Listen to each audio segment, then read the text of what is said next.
Welcome back, fight fans. In today's video, Dana White drops a massive bombshell announcement regarding none other than the 209 OG himself, Nick Diaz. Jorge Masvidal raises doubts over Conor McGregor's sobriety claims, claiming he's on the Ryan Garcia training routine. Alexander Volkanovski's coach suggests that Volk should step outside of the UFC to rematch his former rival next. Khabib Nurmagomedov predicts Islam Makhachev to break long-standing 15-year-old UFC record after the Dustin Poirier fight. And lastly, Dustin Poirier has an interesting prediction for the Conor McGregor versus Michael Chandler fight at UFC 303. There's plenty more to cover, so don't be scared, homie. Stay tuned for all the latest news and updates, and don't forget to knock out that like button and subscribe to the channel. Now, let's jump right in.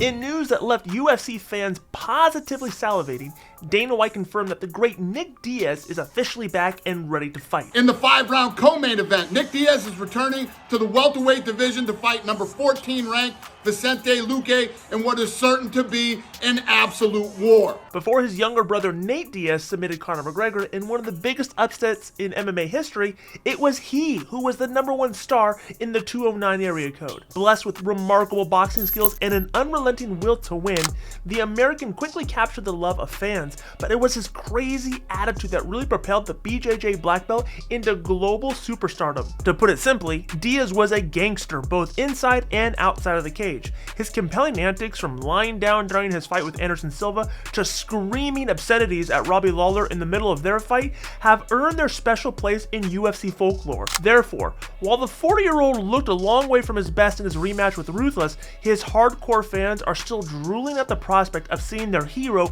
back in action. And the man honored with the fight to share the cage with Diaz is none other than Vicente Luque. I gotta tell you, this news came out of left field, and I'm not quite sure how to take it, but I'd love to hear from you. How do you think this fight will go? Is Diaz just too far past his prime to make a compelling, entertaining fight happen, or will the original 209 gangster return to form with a spectacular finish? Tell us down in the comments below. UFC welterweight Jorge Masvidal has raised doubts over Conor McGregor's sobriety claim, claiming he's on the, quote, Ryan Garcia training routine. McGregor's image is stained due to his alleged and continued steroid use. Masvidal believes that Dana White decided to end the UFC's partnership with USADA to keep McGregor as part of the organization. He believes that McGregor is on drugs and that his wild night out raises doubts over his sobriety claim. Michael Chandler versus Conor, who you got? I mean, they both look for ways to quit, so who's gonna quit first, right? I don't know who's gonna quit first on that one, but I think, I don't know, man. I don't know how much juice is Conor on too, right? That's another question too, because that had to wait till USADA left to come back in this bitch and compete with all of us, while all of us been training, getting tested.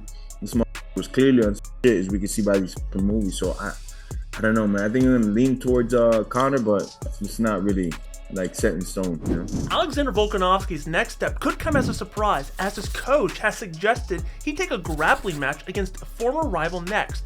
After suffering back-to-back knockout losses over his last 2 fights, Alexander Volkanovski is taking an extended period of time away from fighting as he looks to properly recover. The 35-year-old took an extremely short-notice call-up rematch against Islam Makhachev at UFC 294 last October after their first fight finished in a close decision. Volkanovski suffered his first knockout loss in over 10 years after only having 2 weeks to prepare for the fight.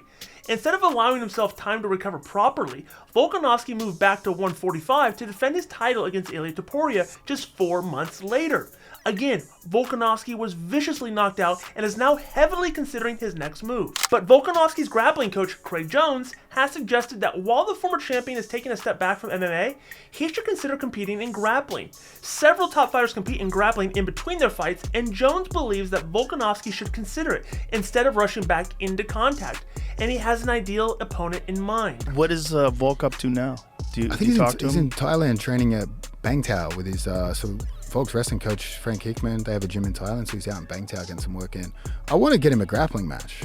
I said to him, man, like, if we're going to take some time away because of the concussions, let's get you a grappling match. And my thought was, how cool would it be to see him and Ortega have a grappling match? Oh my God, that'd be incredible. I would just love to see it in that setting, because Ortega obviously struggled to submit him in MMA. Yeah. Let's see what happens in a grappling match. Right, with no gloves too.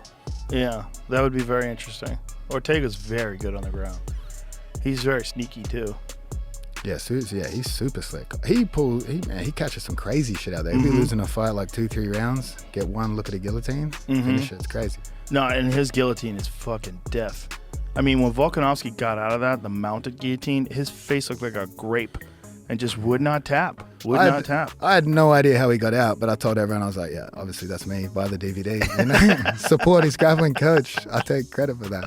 If Islam Makhachev defends his title for a third time this weekend, he will etch his name into the history books alongside some of the greats. The UFC lightweight champion faces Dustin Poirier at the Prudential Center in Newark, New Jersey on Saturday night, and should he win, it will be his third defense of the belt since winning it in October of 2022 from Charles Oliveira. The current record for title defenses at lightweight is 3, which is held by BJ Penn, Benson Henderson, and Frankie Edgar, and his teammate Khabib Nurmagomedov.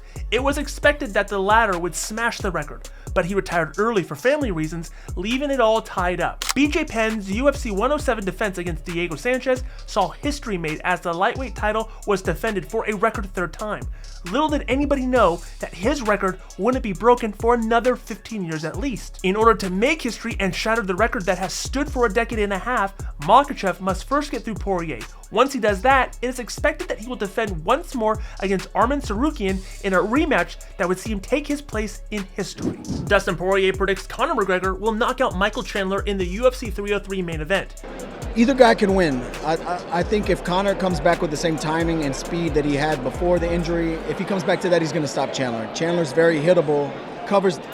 Conor's a guy, when you're in front of him, it looks like he can't touch you, but he touches you. He's longer than he looks when he's in there, and he uses his length and speed and timing really well to close that distance, and Chandler's a guy who needs explosive movements to get in and out, you know, and if Conor's timing's the same, I think he hurts Chandler, and it's going to be a 5-round fight. Conor doesn't fight co-mains or 3-round fights. So if Chandler can get in there and maybe get on his legs, get some blood in his arms early, wrestle hard for the first few rounds, maybe it goes different. But if Conor has any similarity to who he used to be before the injury and before the layoff, I think he stops Michael Chandler. He's just too hittable. And that does it for today's news, but make sure you're subscribed to the channel, like this video, hit the bell notification so you get notified every time we drop a new video, and in case you missed it, here is yesterday's news.